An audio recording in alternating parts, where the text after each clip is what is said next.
नमस्कार आप सभी को हमारा YouTube channel Ayush health official में एक बार पुनः आप सभी का हार्दिक स्वागत है। अगर आपने इस चैनल को अभी तक सब्सक्राइब नहीं किया है तो प्लीज़ सब्सक्राइब कर देंगे और साथ ही बेल आइकन को भी दबाएंगे। आज का जो विषय है ये बड़ा ही खास विषय है। आज हम बात करने वाले हैं डेंगू फीवर के बारे में। आप सभी को मालूम भी होगा कि डेंगू फीवर कितना खतरनाक बुखार है। किसी को अगर एक बार पकड़ लेना तो उसकी हालत ख़राब कर देती है। इससे पहले हम जानेंगे कि डेंगू फीवर कैसे होता है। तो डेंगू फीवर जिस प्रकार से मलेरिया मादा एनोफिलीज मच्छर को काटने से होता है, ठीक उसी प्रकार से एक मच्छर की प्रजाति है जिसका नाम एडिज है। और एडिज में एक वायरस पाया जाता है जो डेंगू को फैलाता है।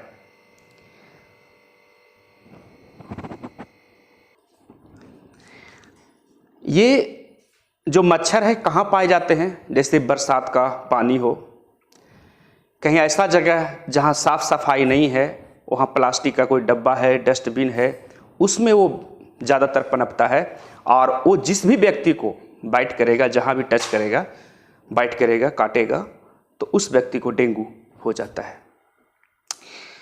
तो इसके लिए ज़रूरी है कि आपने जहाँ पर आप रहते हैं, आसपास के क्षेत्र को, आसपास के एरिया को, या जहाँ आप रहते हैं वहाँ साफ सफाई रखें और ऐसे सुरक्षित रहें जहाँ आपको मच्छर परेशान ना करे। तो ये होता है डेंगू फैलने का मेन कारण। इसका लक्षण क्या है, कैसे समझेंगे कि इसको डेंगू हो रखा है? तो सबसे पहले डेंगू में बहुत तेज बुखार आता है, बहुत तेज बुखार आएगा। यहाँ तक कि 101 डिग्री, 102, 103 डिग्री फ़ारेनहाइट तक बुखार आता है। और काफ़ी सर में दर्द, बदन में दर्द, मसल्स में दर्द, जोड़ों में दर्द, हड्डियों में दर्द, वोमिटिंग होना, ये सारे लक्षण उसमें दिखते हैं। कई बार इलाज के दौरान लोग ठीक भी हो जाते हैं और कई बार नहीं भी ठीक हो पाते हैं। तो सबसे बड़ी बात है कि जब इसका ब्लड टेस्ट होता है तो ब्लड टेस्ट में ये पाया जाता है कि जो प्लेटलेट काउंट है, एक सामान्य व्यक्ति को नॉर्मली जो होता है 1.5 लाख से लेकर के 4.5 लाख तक प्लेटलेट काउंट होता है। और अगर 1.5 लाख से नीचे प्लेटलेट हो गया है डेंगू की वजह से, वो इस वायरस का एक ही खामियां है कि बॉडी के प्लेटलेट को डाउन करता है। प्लेटलेट्स होता क्या है? हमारे बॉडी के अंदर प्लेटलेट जो सेल है ना, ये ब्लड को मदद करता है रक्त को थक्का जमाने में। अब कहीं कट छट गया है तो जो ब्लीडिंग होते वक्त वो जमता है, ब्लीडिंग रुकता है, तो ये प्लेटलेट का काम होता है। और अगर जिसका प्लेटलेट लेवल बिल्कुल कम गया है तो उस पेशेंट को ब्लीडिंग होने का खतरा बढ़ जाता है। नाक से ब्लड आ जाना, मुंह से ब्लड आना, पेशाब से ब्लड आना, पैखाना से ब्लड आना, ये चीज़ें होती है। क्योंकि प्लेटलेट्स जो चीज़ें जो कहा जैसा जो रक्त का थक्का जमाता है, जब वही बिल्कुल लॉस हो गया, बिल्कुल कम गया है, तो फिर कैसे कार्य करेगा? तो ये लक्षण दिखते हैं प्लेटलेट के लिए। इसका निवारण के लिए सबसे बड़ी चीज़ है कि जब ये जांच होता है, जांच में जब पता चलता है तो प्लेटलेट कम है, तो जरूरी होता है कि ऐसे चीज का सेवन करें जिससे प्लेटलेट बढ़े। और तेज बुखार है तो तेज बुखार के लिए हम बुखार की दवाई खाते हैं। जैसा कि मैंने पिछले वीडियो में बताया था कि चाहे वो जैसा जिस प्रकार का बुखार हो, हम पैरासीटामोल का प्रयोग करते हैं। पैरासीटामोल 650 mg आप सुबह, दोपहर, शाम 3 टाइम ले सकते हैं। जरूरत के अनुसार 4 टाइम भी ले सकते हैं, 4 बार भी दिन में ले सकते हैं, तो ताकि बुखार कम रहे। वीकनेस के लिए हम मल्टीविटामिन्स कैप्सूल का ही प्रयोग कर सकते हैं। और सबसे जरूरी है, हाँ, उस अवस्था में अगर वोमिटिंग हो रहा है, गैस है, तो हम वोमिटिंग की दवाई ओंडेसेट्रॉन, जैसे ओंडेम हो गया, पेरीनॉर्म टेबलेट हो गया, या फिर गैस के लिए पेंटोप्राजोल का हो गया, ओमिप्राजोल की कैप्सूल हो गई, दवाइयाँ हो गई, तो इसका हम लोग प्रयोग कर सकते हैं। अब इस पर एंटीबायोटिक ज़्यादा असर करता नहीं है, एंटीबायोटिक तो काम करता नहीं है। इसलिए एंटीबायोटिक नहीं काम करता क्योंकि ये बैक्टीरिया से इन्फेक्शन नहीं, ये वायरस की वजह से इन्फेक्शन होता है। और जो वायरस की वजह से इन्फेक्शन होता है उसमें एंटीबायोटिक दवाइयाँ काम नहीं करती है। लेकिन फिर भी हद तक एमॉक्सिसिलिन और क्लेवनेट का जो दवाई है, जो टैबलेट है या कैप्सूल है या फिर सिरप है बच्चों के लिए, तो ये दिया जाता है इससे राहत के लिए। अगर इंजेक्शन भी देना है तो इंजेक्शन के रूप में भी आता है एमॉक्सिसिलिन क्लेवनेट का इंजेक्शन, तो उसका भी प्रयोग करते हैं। अगर प्लेटलेट 20,000 आ जाता है या 20,000 से नीचे आ गया तो फिर आपको प्लेटलेट आईवी के द्वारा इन्फ्यूजन से बॉडी में चढ़ाया था। तो ये सारे काम हम आप नहीं कर सकते, ये जानकारियां दी जा रही कि कितना खतरनाक बीमारी है ये डेंगू। तो जैसे ही आपको पता चले कि डेंगू हो रखा है या उसका लक्षण दिखने लगे तो तत्काल किसी अच्छे अस्पताल में अच्छे डॉक्टर की सलाह के अनुसार इसका इलाज करवाएं।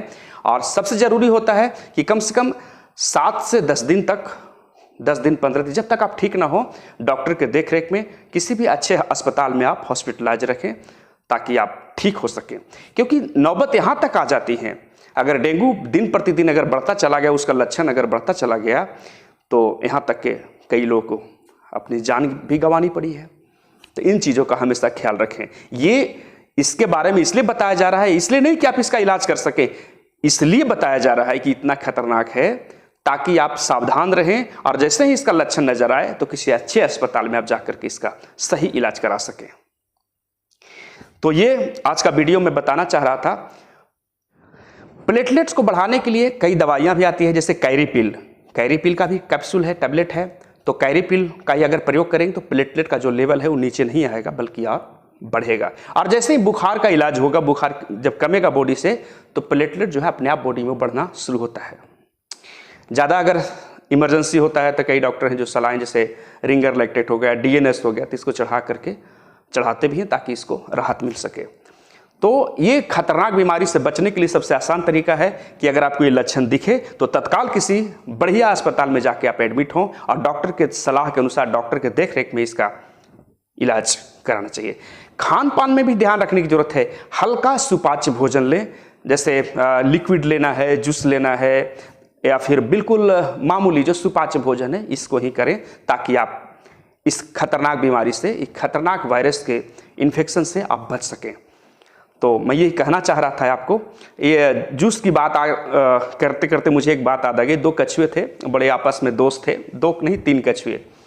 तो तीनों में गहरा प्रेम था, तो उन्होंने प्लानिंग किया कि क्यों न चल के जूस पिया जाए। तो किसी रेस्टोरेंट में वो जाते हैं जूस पीने के लिए। तो कछुआ तो अपने चाल से चलता है। अब रेस्टोरेंट में गए, इस सिर्फ एक कहानी है। जूस मंगवाया, ऑर्डर दिया, जूस पीते पीते, जब जूस का ऑर्डर दिया, जूस आया, इतने में बारिश आ गई।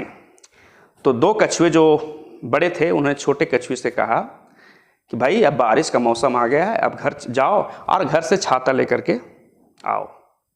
तो छोटा कछुआ को जाने का दिल था नहीं, तो वो सकुचाने लगा।